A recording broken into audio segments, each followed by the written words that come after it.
All right, here's one for all the behavior modification people out there.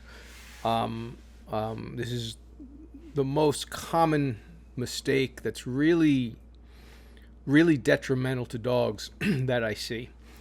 I keep seeing this over and over again.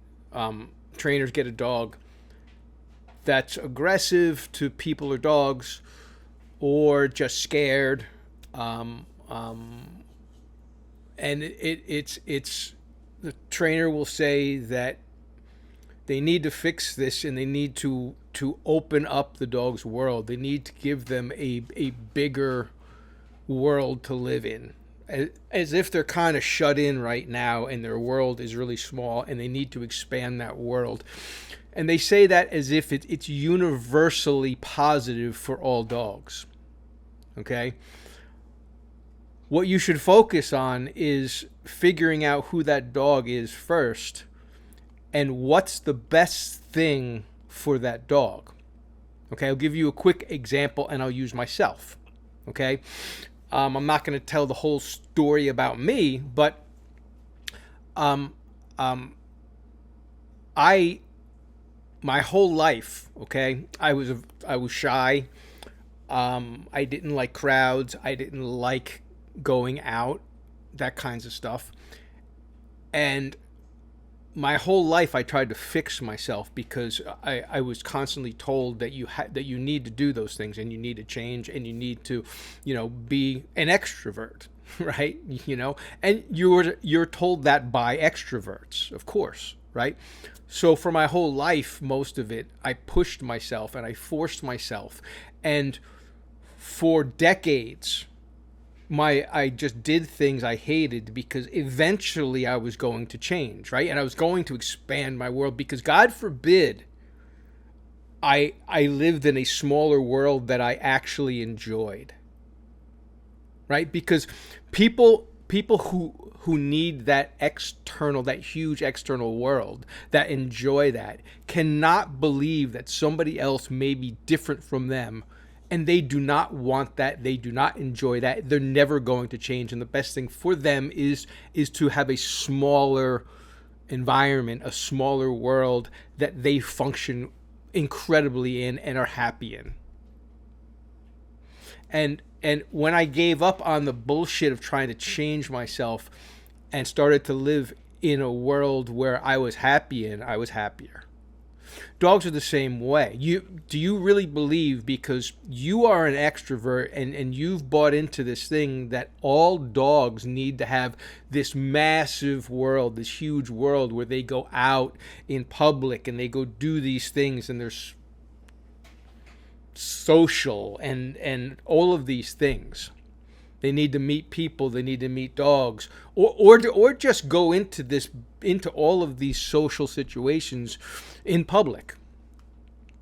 There are dogs that are just like me, and that's not what they want. And you think that you're fixing a dog, and you're just making a dog live a life that sucks for the dog. And some dogs are acting the way they act because they're unsocialized and they actually will enjoy that, sure.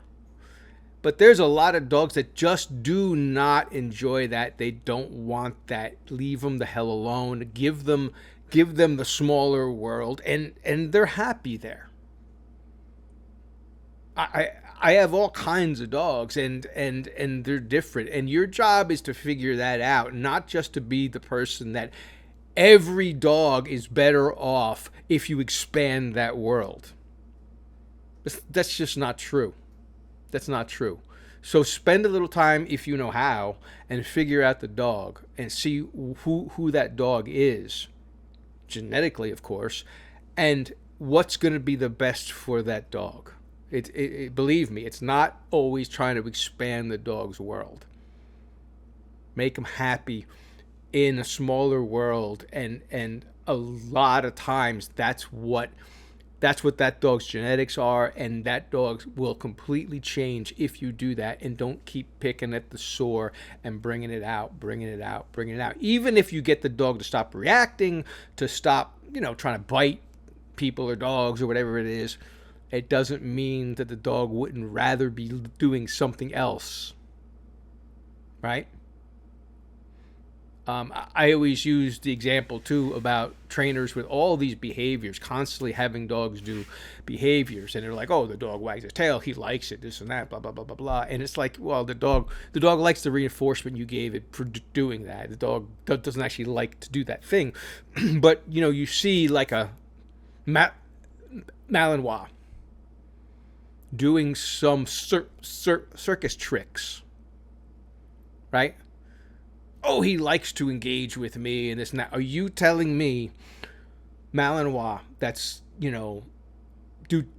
doing these stupid tricks would rather do those stupid tricks than play ball with you, play possession game with you, bite work with you, be out free in a field with you? Right? It's not like, okay, I can convince you by the way this dog looks that it likes interacting with me, so it will do these things for me. Okay. That doesn't mean that dog wouldn't much rather be doing something else. There's a difference between dogs have to do certain things just because of life, right? And doing stupid tricks for your ego. It's the same thing with expanding every dog's world because you think that's the best thing to do because you're an extrovert. And of course, everybody has to be like you. Every human being and every dog has to be like you. Bigger the world, the better. The more people, the more socialization, the merrier. And that is just a disaster for some people and dogs. Over and out.